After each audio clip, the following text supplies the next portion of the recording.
This week on Freedom Fanatics, we will be discussing critical race theory and its dangerous goal of portraying all white people and all black people as victims. Then we will be identifying 5 key quick-fire reasons to stand up for freedom and look at our quote of the week by Thomas Sowell, in which he identifies the importance of freedom. Stay tuned, it's going to be a great show.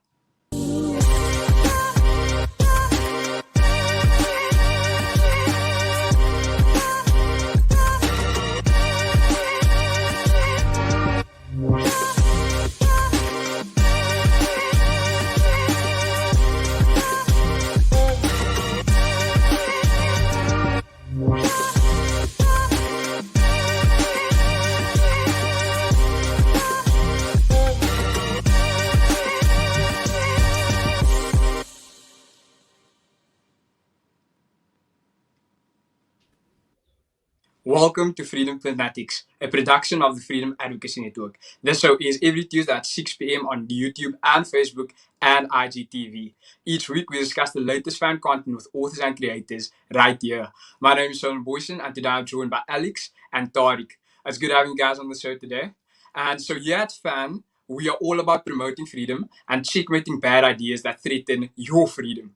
First up, we'll be looking at FAN's weekly explainer video, which does exactly that. And it's titled Critical Race Theory, the New Apartheid Thinking. Let's have a watch.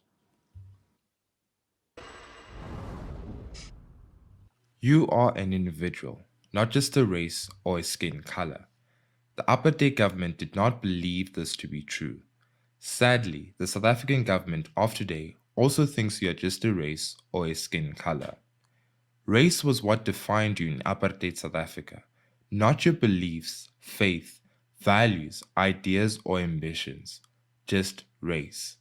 If you had the right skin color, you had opportunities to get a good education, get a good job, and build a comfortable life. Not so much if you had the wrong skin color. In South Africa today, most people are not obsessed with race. However, the sad truth is that, like the proponents of apartheid, many of today's politicians are obsessed with the color of your skin rather than the quality of your life. This sort of racism has increasingly become even more aggressive across the world due to something called critical race theory, CRT. CRT teaches us that your skin color is the most important part of your identity, that all white people are oppressors, and that all black people are victims. In South Africa, more and more laws, regulations, policies, and decisions are showing how many powerful politicians support these untrue and dangerous core beliefs of CRT. Examples of laws and policies becoming increasingly based on CRT are BEE, government decisions to only help some businesses during the COVID-19 crisis based on race, sporting coaches, and people chosen to be our judges. These racist CRT policies hold that all white people are villains and that all black people are victims who can't succeed through their own efforts and skills. This is racist and must stop. CRT, the belief that your skin color makes you either bad or weak, must not be allowed to divide South Africans who want to build a non-racial free country. It's time to say no to this new apartheid thinking. Yeah, so we just watched our explainer video. And to our viewers, firstly, I think it is important to say that you are an individual and you are not a color, and you're not the color of your skin, and it's not the determining factor of your life. Your values, your ambitions, and the ideals that you have will have a great effect on the outcomes that you experience throughout your life. And I think critical race theory seeks to minimize exactly that, the human experience. And for you, it makes you an either black or white or an oppressor or a victim. And I think that we are way too unique to allow that sort of simplification to take place with our life experiences. And Alex, this message is desperately needed now when dangerous ideas such as CRT are being spread like wildfire on social media platforms. Do you think that ordinary South Africans buy into this race obsession? I don't think so. I mean, certainly stats that we've seen from the Institute of Race Relations, they've been running surveys for years, certainly throughout the democratic era in South Africa. And the latest stats from 2020, 2021 indicate that the majority of South Africans think race relations have improved. They agree with the statement that race and race baiting is used as a tool by politicians and powerful elites to excuse their own mistakes and misdemeanors. So, I mean, critical race theory, I mean, in the South African sense, is probably best understood through policy, through things such as BEE, and sports quotas, and all those allusions that the video makes.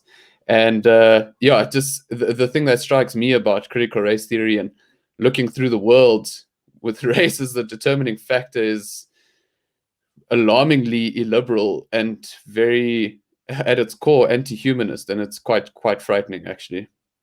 Yeah, and I mean, like, critical race theory is much of a this is usually thought of as abstract theory when, like you mentioned, it actually has real life consequences, and it creates real life policies and laws such as BE, and like I explained, the video mentions sports quotas, something as simple as that. And Tori, do you have any thoughts on why race theory, critical race theory is actually this dangerous? I think that critical race theory is dangerous because, as you touched on with your own comment, it does have real life consequences which affects our lives. When people go out into the world and they start accusing other people of being inherently racist, and when they portray other people as being victims, what you're doing is advocating for those people to diminish their individual agency. You're saying to people such as myself, you don't have to work hard, you don't have to be optimistic about your future because you're never going to get ahead because you're a colored person. That is inherently racist. The message that needs to be communicated to people is that even though there are limited opportunities, if you do work hard enough, you can succeed because everyone is endowed with individual agency. Yeah, that's absolutely true, Tariq. And people like myself and you, for example, we don't necessarily subscribe to that line of thinking that we are victims and we are oppressed. We are Mm, usually called, and we are called like sellouts or deputy whites or the old usual "you are house negro." These are actual terms that are actually told to people who do not subscribe to this line of thinking, and mm. this actual fear of being rejected in public spaces or even being cancelled, as they say these days. Um, but in the meanwhile, our freedom to express our viewpoints is actually under attack. Tori, do you think that we can afford to remain silent and sidelined on this issue of actual critical race theory? Definitely not. I think that we cannot afford to be silent on this because by being silent, we are allowing this totalitarian culture to flourish. And the logical conclusion of it is that everyone will be scared to think freely. This means that we would be a liberal democracy on paper, but a communist state in practice, where everyone would be forced to think the same and to not question anything. I know in my personal experience, I've been accused of being a colored puppet, a face for right wing extremism, but I always laugh those comments off and I always sought to counter it so that the audience watching the debacle could see that there is an alternative way to actually think about current affairs issues. And this is why I would really like to encourage the audience to swallow a spoon of cement and to harden up. These people are going to attack you for being a classical liberal, but you just have to stand up for what you believe in. I know on many occasions what usually happened was that I would stand up and then challenge the left wing dogma, and then someone would either reach out to me on social media or they would reach out to me after the debate and then they would say, "Thank you so much for actually airing that view. I actually agree with what you were saying, but I was too scared to articulate it." I think that when people see another person speaking up, it makes them feel more confident about eventually speaking up as well. And that's how you build a movement. by confronting the bullies head on with all these silly arguments. Yeah, Yeah, you're absolutely Sheldon, I think Tarek makes an extremely valid point. And the thing is, I mean, I know especially when I was at university, I was very shy to stick my head up. And the thing is, those who shout the loudest make the most noise. And it's very intimidating to confront these things. And there's a lot of slogans and things that sound well-meaning, and I think that is the trick that Mm, about critical race theory is it masquerades as a social justice, as a racial justice project, um, but it does that by advocating for more racialism. I mean, if when UCT was burning down a few months ago, the firefighters didn't go with flamethrowers to put out the fires. So I think that we've just got to keep reminding people that non-racialism is a very important aspect of society. And hopefully, that's the idea of the explainer videos, is to give people the tools to hopefully just make very simple sort of counter arguments against this very destructive ideology and the discourse that it creates. Yeah, thank you for your insight, guys, and thank you for actually sharing your experiences because I think that's really important. And to our viewers, yeah, if you never fear to speak up and never be silenced by the loudest voices in the rooms who and the social justice warriors who think that they know it all, your experience actually does matter, and especially if you do not agree with this critical race theory and the race obsession. So yeah, so if you guys want to check out more of our explainer videos, check out our Facebook page, Freedom Advocacy Network. You can subscribe to our YouTube channel and get notifications every Monday when we release our explainer videos. You can also follow us on Twitter, Instagram, and TikTok at Badger of Liberty. So right now we'll be looking at our article of the week, which was actually written by Tariq Khan right here, and we're having in the house, and it is titled Five Quickfire Reasons to Stand Up for Freedom. Tariq, what are the five reasons that you identify that require us to stand up for freedom, specifically in South Africa? Thank you for mentioning this article that I wrote, Sholin. I'd say that freedom means having access to knowledge, people, and ways of thinking that empower you to face life's challenges.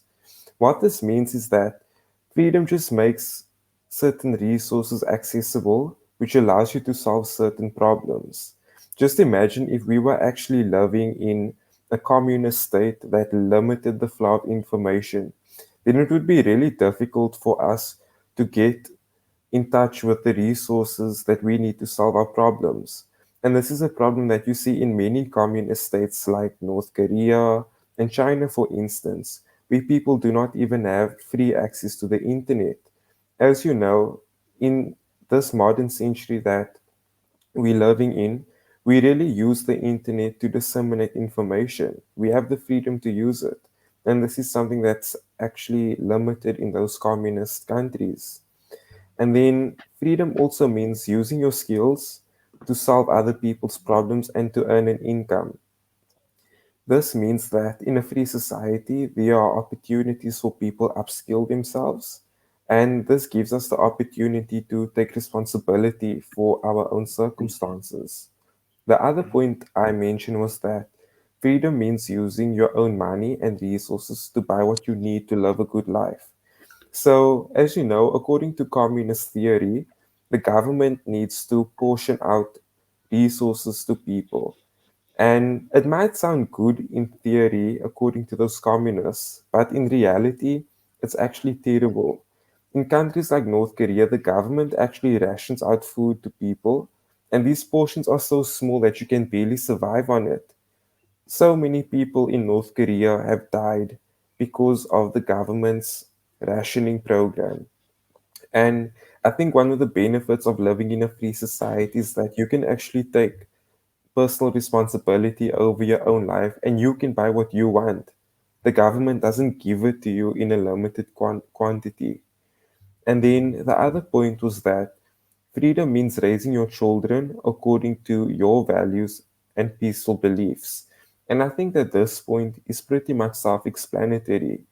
Freedom allows you to have that level of privacy in the home where you can raise your kids according to your peaceful values and where you can live in harmony with your neighbors, for instance.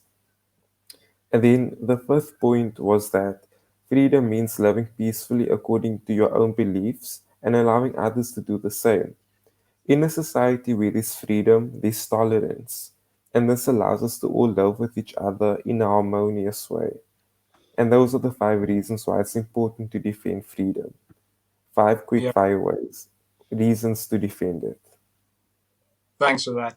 So I'd actually like to ask a quick question to actually the both of you guys. Alex, what do you Sure. think is the primary entity that threatens our freedom in South Africa?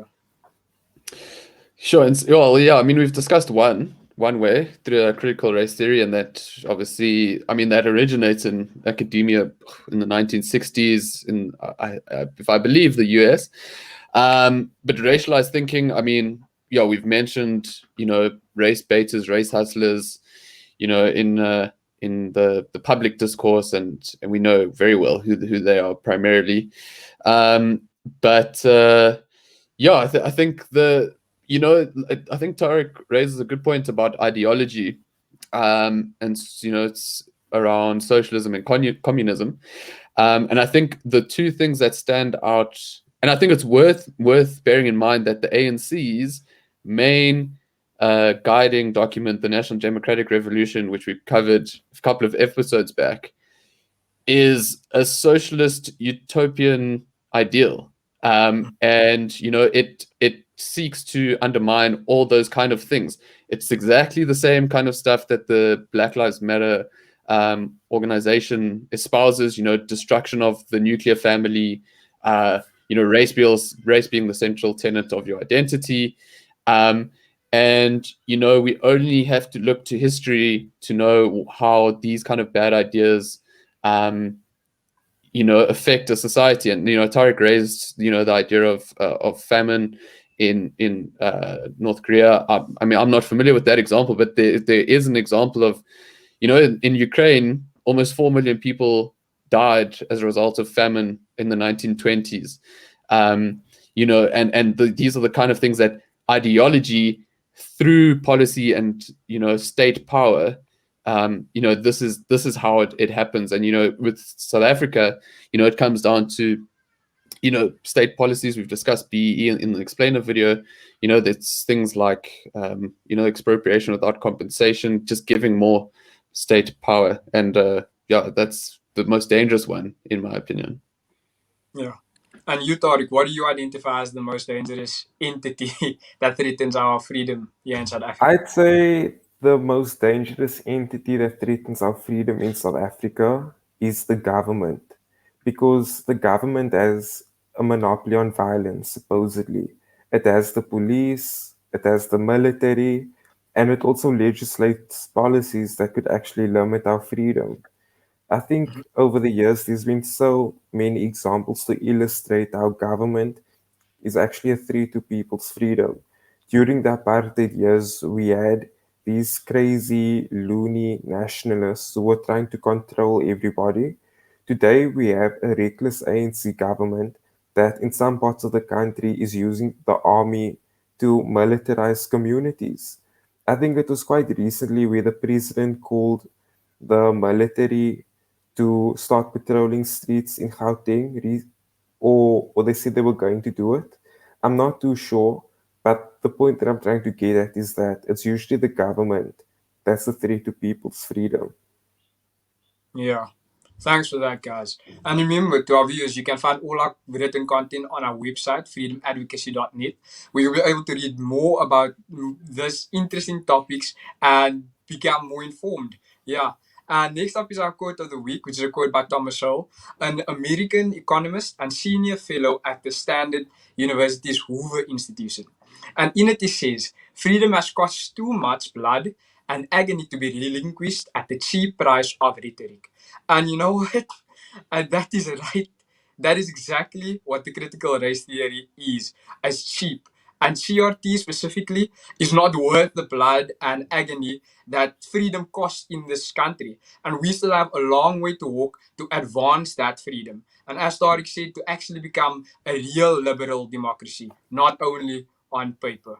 So, guys, Thank you for being here on the show today. And that is it for this episode of Freedom Fanatics. Don't forget to catch us every Tuesday at 6 p.m. on YouTube, IGTV, and Facebook. And to join, sign up at freedomadvocacy.net.